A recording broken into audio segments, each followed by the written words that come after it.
En el programa anterior hablamos de los propósitos del libro de Apocalipsis con respecto a la iglesia y de la antesala al juicio de la tribulación. Hoy continuaremos hablando de esta antesala gloriosa que se dará en el cielo, en el culto celestial. Así que quédense con nosotros, preparándonos para la venida del Rey. Cristo viene pronto. Ministerio Berea Barranquilla presenta Preparándonos para la venida del Rey. Cristo viene pronto. Un programa centrado en las profecías del pasado y del presente siglo que confirman los tiempos del fin, la inminente venida de Cristo por su iglesia y los eventos proféticos a punto de acontecer sobre el juicio venidero, al igual que las promesas futuras para la iglesia santa, Israel y las naciones salvas.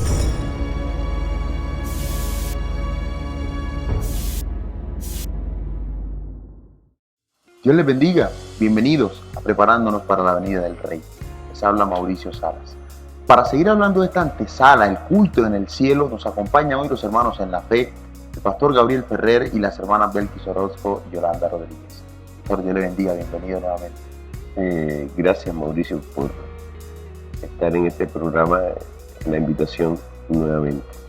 Hermanas, la antesala al juicio de la tribulación es el culto en el cielo, culto glorioso. Dios les bendiga. Bendiciones, gloria al Señor. Dame bendiciones. Pastor Gabriel, en el programa anterior hablábamos de ese momento glorioso de la antesala. ¿Qué más podemos decir acerca de esta antesala? Bueno, Mauricio, yo quiero partir de una lectura de Apocalipsis 5, versículo 5, que dice: y uno de los ancianos me dijo, no llores. He aquí que el león de la tribu de Judá, la raíz de David, ha vencido para abrir el libro y desatar sus 7 sellos.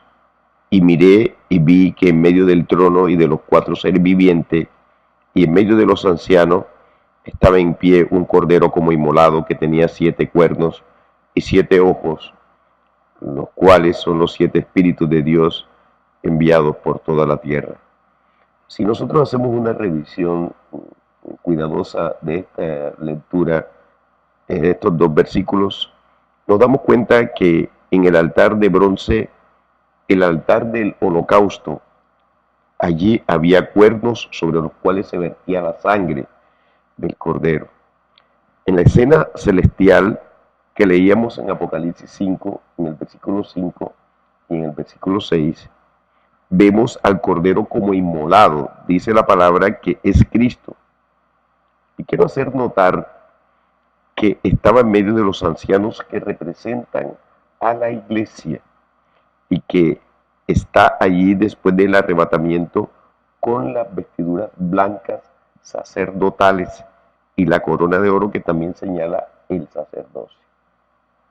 Ahora bien, todo esto se ha obtenido a través del precioso sacrificio de nuestro Señor Jesucristo. Amén. Esa es la razón por la cual el cordero inmolado, sacrificado, está allí en el centro y alrededor está la iglesia. Quiero recordar que el sumo sacerdote es el Señor Jesucristo. Estamos hablando de cómo todo lo que estaba en el antiguo pacto era figura de las cosas celestiales y de lo que acontecería proféticamente en el cumplimiento en la obra redentora del Señor Jesucristo. Y el Señor, siendo el sumo sacerdote, está allí en el centro, pero mira cómo no es presentado el Señor de blanco con un cinto de oro ufaz, sino como un cordero inmolado, recordando la obra del Señor, el sacrificio por el pecado. Y al estar allí en el centro, vemos que se escenifica la importancia y la centralidad de la obra redentora del Señor Jesucristo, y los ancianos alrededor, que es la iglesia, que son los sacerdotes que están alrededor del Señor, están señalando que justamente por ese sacrificio se ha sacado esa primicia, ese tronco santo, que son los primeros seres humanos glorificados sin muerte, los primeros seres humanos que entran al lugar santísimo con su cuerpo sin muerte y sin pecado. Yo quiero que leamos en Apocalipsis 5, versículos 9 y 10, dice la escritura: y cuando hubo tomado el libro, los 4 seres vivientes y los 24 ancianos se postraron delante del Cordero. Todos tenían arpas y copas de oro llenas de incienso, que son las oraciones de los santos. Y cantaban un nuevo cántico, diciendo: digno eres de tomar el libro y de abrir sus sellos, porque tú fuiste inmolado con tu sangre nos has redimido para Dios de todo linaje y lengua y pueblo y nación, y nos has hecho para nuestro Dios reyes y sacerdotes, y reinaremos sobre la tierra. Esta es la promesa de reinar que va a acontecer en el milenio, pero también durante toda la eternidad en el reino eterno. Quiero también anotar cómo ahí aparece el símbolo del incienso, que también estaba en el lugar santo, y sabemos que ya toda la escena es dentro del lugar santísimo. Yo quiero hacerle ver a los que nos están escuchando hoy que el Señor le dijo a Israel que los había liberado de la esclavitud de Egipto, y el objetivo era para que fueran un reino de sacerdotes y gente santa. Eso lo podemos encontrar en Éxodo versículo 5, en el capítulo 19 de Éxodo, donde el Señor da el propósito para Israel, el cual Israel no cumplió, falló porque violó el pacto que el Señor concertó con ellos. Y el Señor le dijo también allí que sería un pueblo que habitaría seguro y que sería también, no sería contado entre las naciones. Esto aparece en la profecía de Balaam. El Señor toma la boca de Balaam. No sería contado. Y ciertamente el Señor va a cumplir las promesas a Israel. Habitarán seguros, obviamente, por la eternidad en el reino eterno y en la tierra nueva. Y también se cumplirá esta palabra donde dice que no será contado entre las naciones, es decir, no formará parte de las naciones, sino que será siempre Israel. Pero yo quiero anotar que esta promesa, en lugar de tenerla a Israel, en lugar de estar Israel alrededor, ¿verdad?, del Cordero inmolado allí, esta es la iglesia. Amén. Dice que todas esas promesas, Pastor Gabriel, que están allí plantadas, ¿verdad?, en la palabra, y ese pacto antiguo que el Señor hizo con Israel, en el nuevo pacto se retoman esas promesas, pero el Señor, en lugar de dárselas a Israel, primero se las da a la iglesia. Esa es la razón por la cual aparecen allí como ese sacerdocio santo en la Nueva Jerusalén, allí en el trono del Señor, está redimida, vamos a estar allí vestidos de blanco. Dice la Escritura que el Señor, en este cántico que leíamos ahorita, en el versículo 9 y 10, y dice que nos ha redimido de toda lengua, tribu y nación. Seremos iglesia por la eternidad. En hebreo, naciones, refiriéndose a los gentiles, es la palabra goy o goyim. Mira que Israel no son parte de las naciones, no será contada, pero nosotros tampoco. Nosotros fuimos redimidos, sacados de las naciones por el sacrificio glorioso del Señor Jesucristo. Y toda esta bendición, Mauricio Vélquez y Pastor Gabriel, se va a cumplir ese día pronto, y esa hora que ya está a punto de llegar, y es cuando suene la trompeta. Aleluya. Y yo quisiera compartir también, Mauricio, que en ese momento en que la iglesia tenga sus vestiduras blancas, ese momento en que todos los santos estemos ahí reunidos como ancianos, como reyes y sacerdotes, delante del trono del Señor, delante del Cordero inmolado, en ese momento va a empezar el culto celestial. Ese que nosotros estamos anhelando, ese que la iglesia santa, la que está despierta, en el que quiere estar. En ese momento nosotros podremos ver el rostro de nuestro Señor. Y va a durar 7 años, contados terrenalmente, porque mientras la iglesia esté con su Señor, viendo el rostro del Señor y gozándose en ese culto celestial, aquí los moradores de la tierra van a estar en la tribulación. Y así como lo vimos en los capítulos 4 y 5 de Apocalipsis, ¿sabes cómo va a empezar ese culto glorioso? Ese culto glorioso va a empezar con alabanza y adoración. Y yo quiero leerte Apocalipsis 4, versículos 8 al 11, y mira cómo dice: y los 4 seres vivientes tenían cada uno 6 alas, y alrededor y por dentro estaban llenos de ojos, y no cesaban día y noche de decir: Santo, Santo, Santo es el Señor Dios Todopoderoso, el que era, el que es y el que ha de venir. Y siempre que aquellos seres vivientes dan gloria y honra y acción de gracias al que está sentado en el trono, al que vive por los siglos de los siglos, los 24 ancianos se postran delante del que está sentado en el trono y adoran al que vive por los siglos de los siglos, y echan sus coronas delante del trono diciendo: Señor, digno eres de recibir la gloria y la honra y el poder, porque tú creaste todas las cosas y por tu voluntad existen y fueron creadas. Gloria al Señor, porque mira cómo dicen los 24 ancianos, representando a la iglesia. Nosotros estaremos ahí delante del Rey, estaremos adorando, cantando y arrojando a los pies del Cristo vivo las coronas. Amén. Señor, la primicia de este Aleluya. cumplimiento glorioso. Es un evento poderoso, el cual está cercano, está a la puerta, o esperando que suene esa trompeta. Esto es la antesala al juicio de la tribulación. Seguiremos hablando de esto al regresar.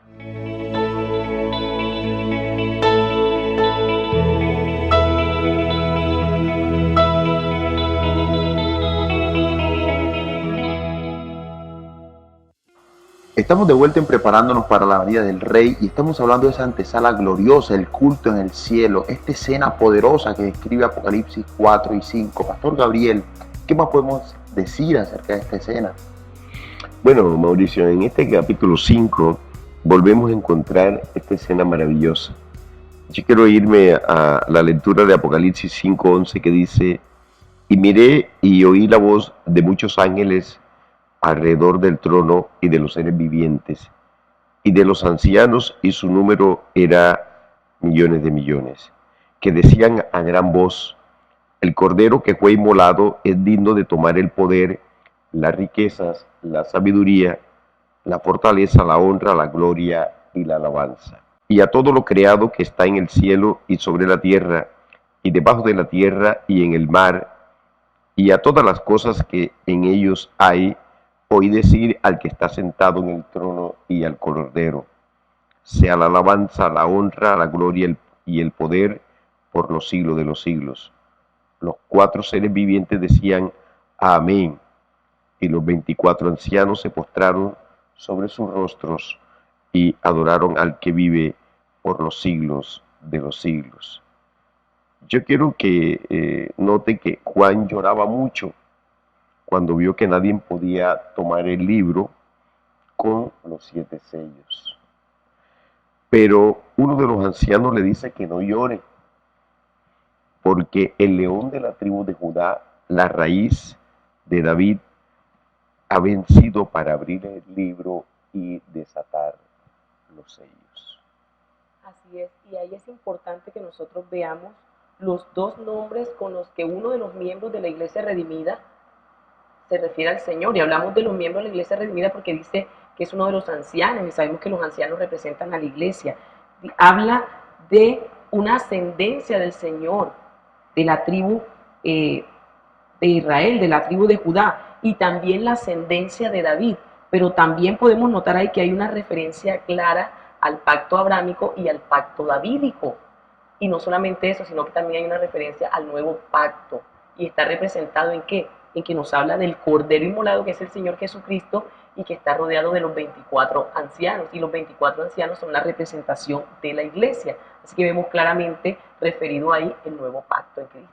También yo quiero anotar la importancia de esta escena del capítulo 5 para la iglesia, para nosotros. Sabemos que Jesucristo es Dios, ¿verdad? Sabemos que Él nunca perdió la alabanza y la gloria de la que es digno el Señor. El libro de Hebreos claramente nos dice que el Señor en su sacrificio recuperó lo que el ser humano había perdido allí en Edén por causa del pecado.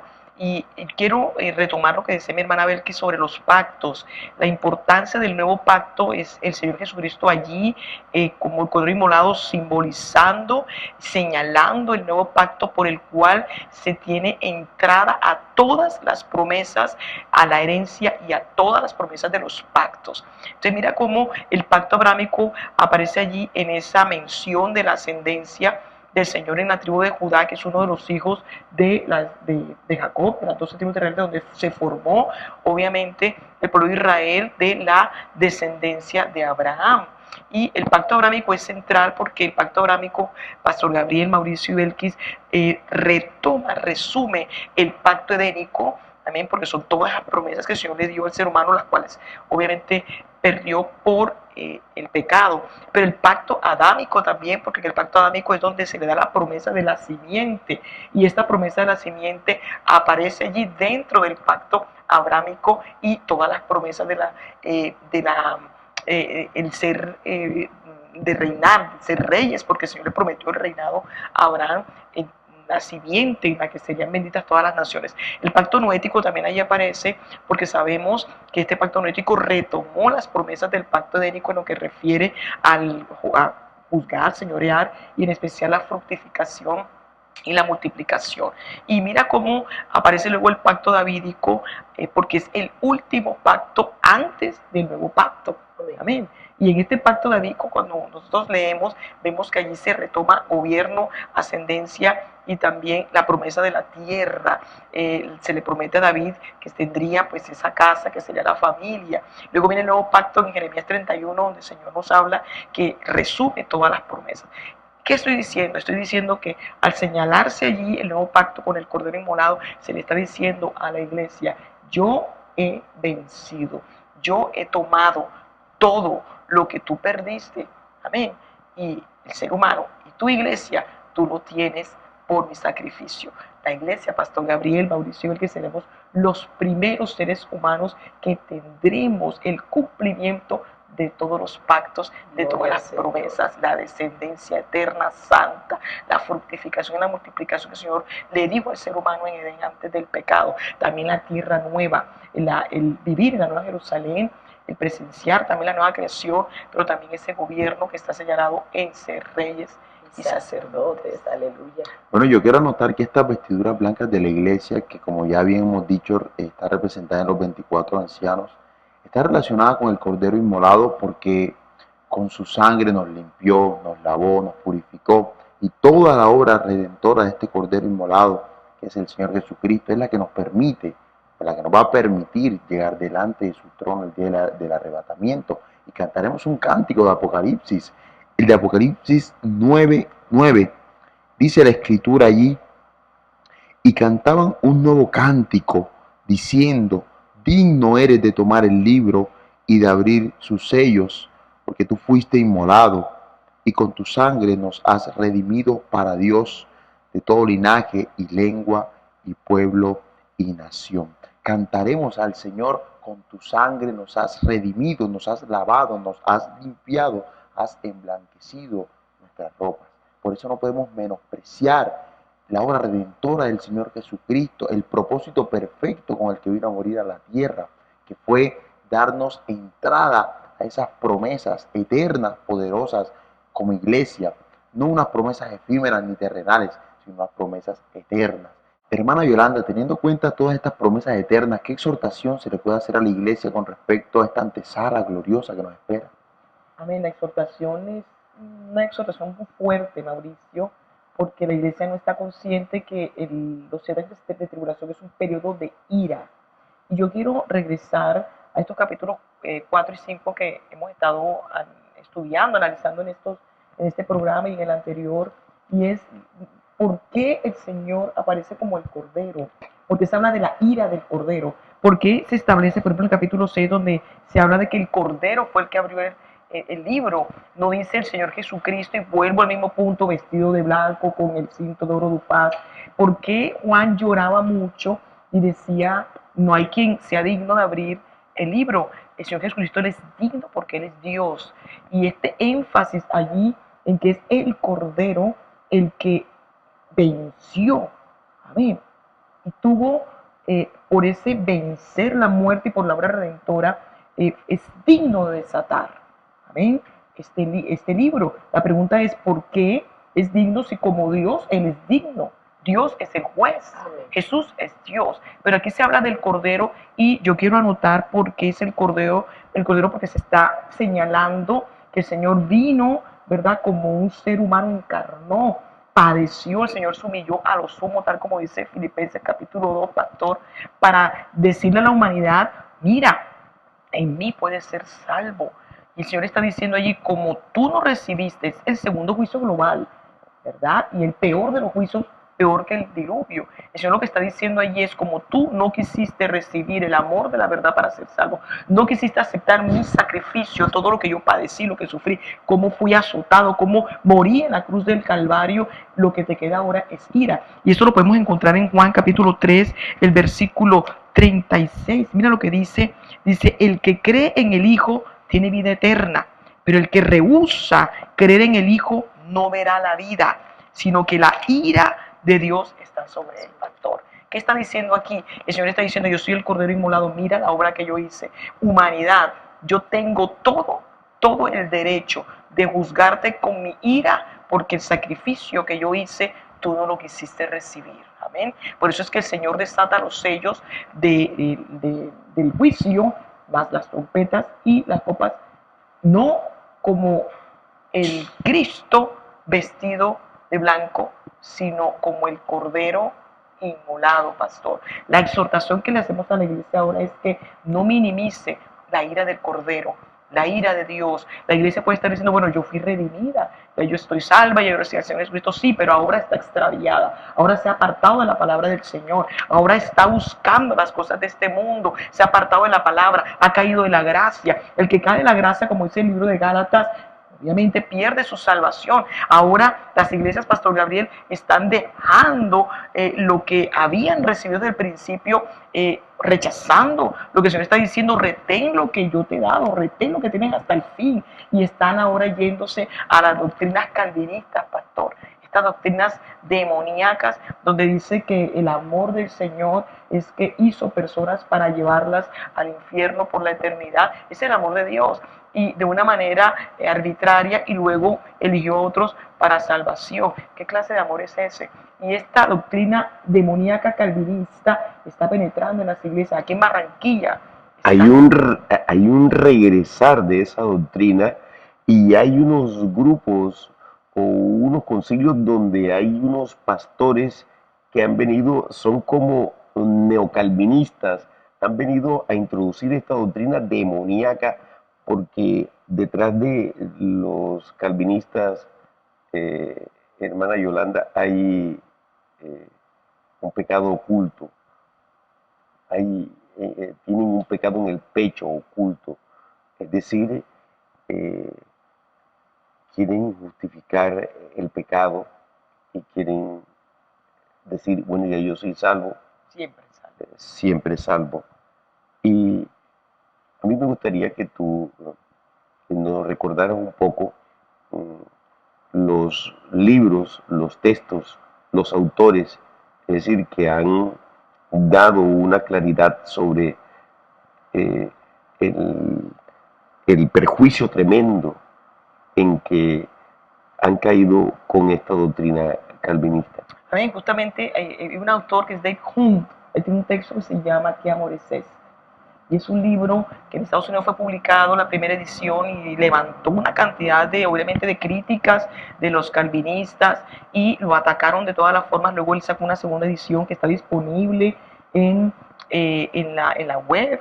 Se puede conseguir ya traducido al español, porque el texto está originalmente en inglés.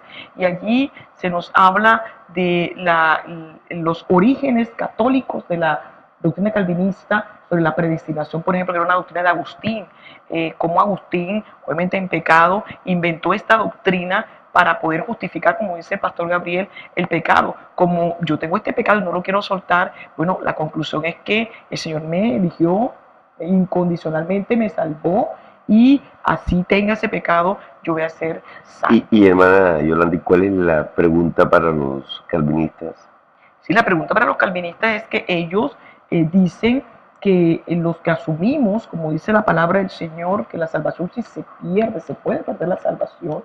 Efectivamente, los mensajes a las 5 iglesias que están en apostasía lo declaran. Hebreos capítulo 10 lo declara, el capítulo 5 y 6, al final del 5 y el capítulo 6 al inicio lo declara. Encontramos el mismo apóstol Pablo diciendo, no sea que yo habiendo sido heraldo sea ahora desechado, ¿verdad? Hay una cantidad de pasajes donde se plantea que el Señor está exhortando a la iglesia que se santifique, que guarde la santidad, que guarde lo que el Señor ya ha hecho y le ha entregado. Pero la iglesia lo puede desechar como un regalo que te dan, ¿verdad? Y tú el regalo o lo acoges, lo guardas, o si no, lo tiras a la basura. Y qué cosa tan absurda de lo que dicen los calvinistas, que los 5 puntos de los calvinistas es el Evangelio de Jesucristo, es decir, como hacer una relación que una cosa es la otra, donde el Señor vino a predicar este Evangelio a la tierra, se encarnó para que todos procedieran al arrepentimiento y pudieran ser salvos. Amén. La pregunta para el calvinista es, ellos dicen que nosotros no tenemos seguridad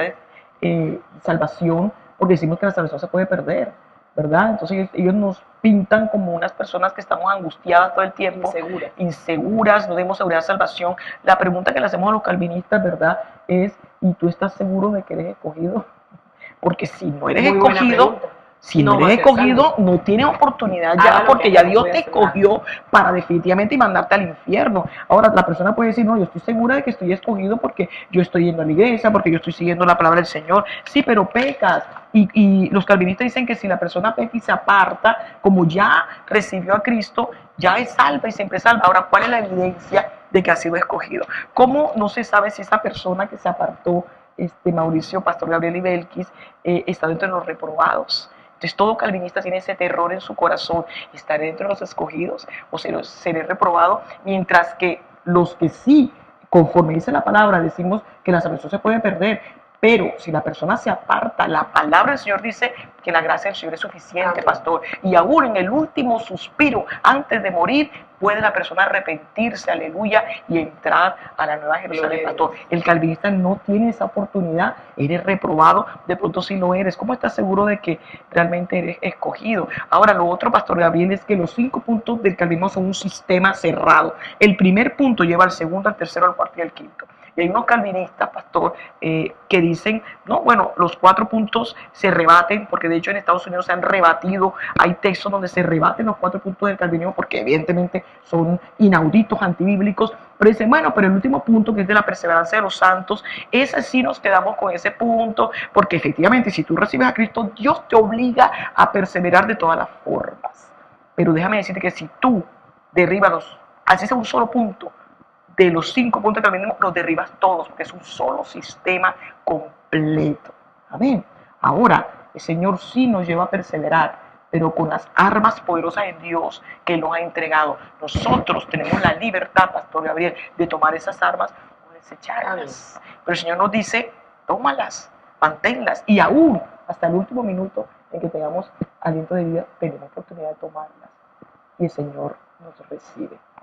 Entonces la exhortación para la iglesia en este tiempo, ya que estamos a punto de partir, porque sí estamos a punto de partir, el Señor está llamando a la iglesia, el Señor nos está diciendo con las señales, con todo lo que hemos hablado en el programa el anterior al programa 31, si no estoy mal, el anterior también, estamos hablando ya todas las señales del tiempo, del fin están cumplidas. El Señor a grito nos está diciendo, vengo pronto, estoy a la puerta, mira el galardón, y la iglesia está dormida, la iglesia está extraviada en la apostasía, pastor, extraviada con esa cantidad de apóstatas como Dante Gebel, como Gash Luna, como Marcos Witt, como Benny Hinn, ¿verdad? Sobre todo Dante Gebel, que está en la apostasía plena y tiene que arrepentirse porque está llevando una cantidad de jóvenes al infierno. Marcos Witt y también Danilo Montero y también Jesús Adrián Romero, siguen los jóvenes a estas personas y están extraviadas, tienen mixtura, han mezclado la palabra del Señor con el mundo, con los demonios, han mezclado todas las doctrinas, incluso orientales, de meditación, estas cuestiones psicológicas también, ¿verdad? Que están basadas muchas de ellas en estas doctrinas orientales, han mezclado esto con la gloriosa palabra del Señor. El Señor dice que su palabra es santa, es pura. Amén. No podemos, Pastor Gabriel, soltar las arras del Espíritu. ¿Para qué fueron dadas las arras del Espíritu? Para la posesión adquirida, para ese gran día en que suene la trompeta. Así que tú que nos estás viendo en esta hora, si en tu iglesia se ha filtrado ese calvinismo demoníaco, que estás diciendo que así peques y te apartes del evangelio, sigue siendo salvo, sin santidad nadie verá al Señor. Huye de ese lugar, saca esa doctrina, recibe la doctrina sana del Señor y acepta que realmente te has apartado y vuelve a la palabra del Señor que dice, sed santos porque yo soy santo. Vuelve a los caminos del Señor, vuelve a los pies de Cristo, vuelve a tomar la gracia, porque el Señor te está esperando. Pastor, la exhortación es, preparémonos, pero ya el Señor nos está diciendo que no nos preparemos, sino que estemos preparados. Aleluya, que estemos preparados. Y Mauricio, esa va a ser la otra serie, ¿verdad?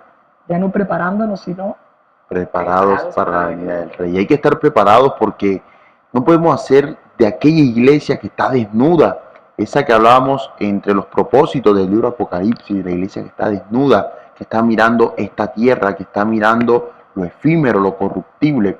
Y la pregunta es, ¿por qué hay una iglesia que está prefiriendo esta tierra? ¿Por qué está prefiriendo que el Señor no venga, hay una iglesia que no quiere que el Señor venga, hay una iglesia que no quiere que suene la trompeta, hay una iglesia que no está predicando de la venida del Señor Jesucristo, porque ha visto como mejor, como bueno, como grandioso lo que es esta tierra. La pregunta, Pastor Gabriel, sería: ¿por qué la iglesia ha preferido colocar su mirada en la tierra y no en los cielos? Porque le gusta fornicar con la tierra y porque aman la tierra postdiluviana y están maravillados con este siglo malo y están embadurnados, están este, revestidos de este siglo malo y tienen un gobernador que es el diablo, que es Satanás, y adoran a Satanás, están a los pies de Satanás y están viendo la palabra de Dios como aplicación a esta tierra, a este siglo malo y no al siglo venidero. Pero como nosotros hemos sido apartados y el Señor nos ha hablado en la palabra de que debemos estar proyectados hacia el siglo venidero, porque las promesas, la herencia, los tesoros en el cielo son grandes, son poderosos e inigualables. ¿Cómo se le ocurre al ser humano poner en el mismo nivel las promesas, la herencia que el Señor nos tiene preparado con las cosas corruptibles? Es decir, lo corruptible con aquello que es incorruptible, lo mortal con aquello que es inmortal. Esa es la tragedia de esta iglesia que practica la materialidad, que practica la apostasía, la iglesia que está arrodillada a los pies de Satanás. Amén. Y hay un engaño sutil, hermana Belkis. Hablábamos justamente ayer de cuál es el engaño, porque tú encuentras iglesias donde hablan de la palabra, citan la palabra, ¿verdad? Y aún hablan de la venida del Señor Jesucristo. Amén. Pero ¿cuál es ese engaño, hermana Belkis? Bueno, si es que la palabra claramente nos habla a través de la parábola de las vírgenes sensatas e insensatas. Fíjate que el Señor está hablando ahí de iglesia, no está hablando de personas no convertidas.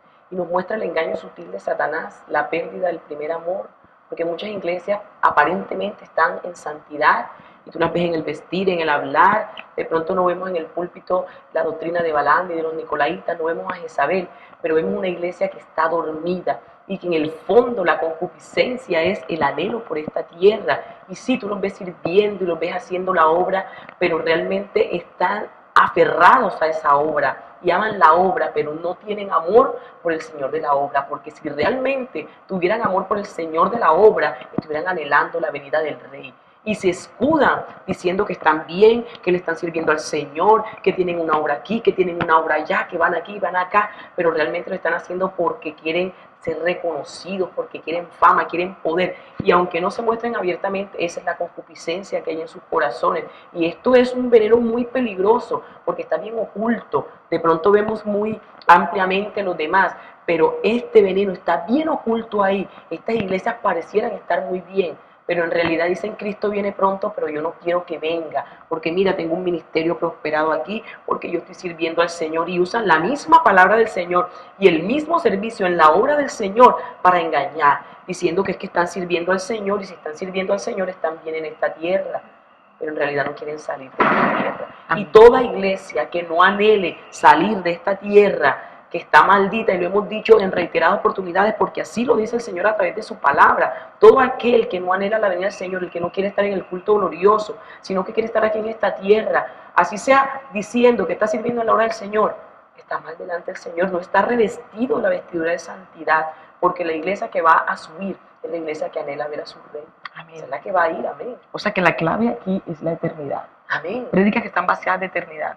Prédicas que no están remitiéndose a la venida de Cristo, al arrebatamiento. Ahora que estamos en este momento histórico, ahí claramente se está viendo todas las señales cumplidas. Ese engaño.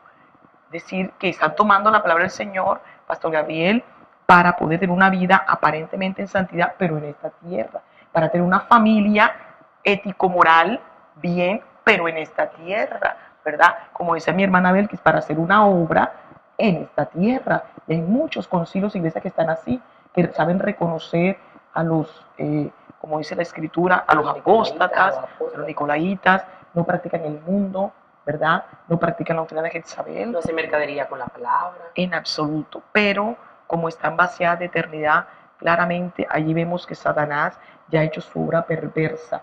Y la persona que está vaciada de eternidad, en cualquier momento, pastor, se desliza hacia el mundo. Amén. Y esa es la clave de la eternidad, porque el hombre natural que busca el mundo, busca ganar el mundo, pero el que ha sido apartado para Dios, el que es santo, ya no mira este mundo, ya mira lo eterno.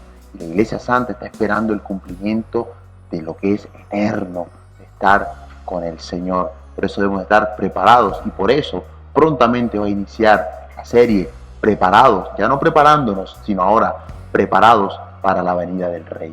Así que mantén tu lámpara encendida. Maranata, Dios te bendiga. Nos vemos en una próxima emisión aquí en Preparándonos para la venida del Rey. Cristo viene pronto.